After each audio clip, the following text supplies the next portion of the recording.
Hi friends, అందరు ఎలా ఉన్నారు? బాగున్నారు కదా? ఈరోజు అనుకోకుండా బయటికి రావడం జరిగింది. బయటకు వచ్చి వీడియో నేను చేయాలని ఆశ కలిగి ఉన్నాను.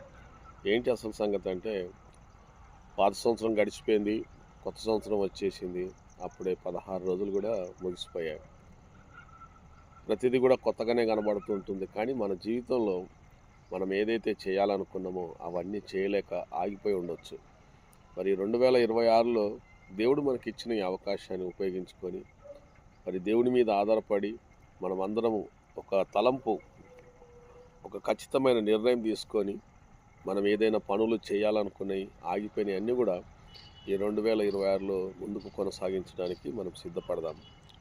మరి దానికి దేవుని యొక్క ఆశీర్వాదాలు చాలా ప్రాముఖ్యమైనది. అలాగే పెద్దలు, తల్లిదండ్రులకు కూడా ఆశీర్వాదాలు చాలా ప్రాముఖ్యమైనవి. మరి వారందరి ఆశీస్సులతో మనం ముందుకు వెళ్ళాలని, మనం అనుకున్న కార్యాలన్నీ కూడా సఫలపరచబడాలని నేను ఆశపడుతూ ఈ మాటలు నేను ముగిస్తున్నాను. ఓకే, థ్యాంక్ యూ అండి.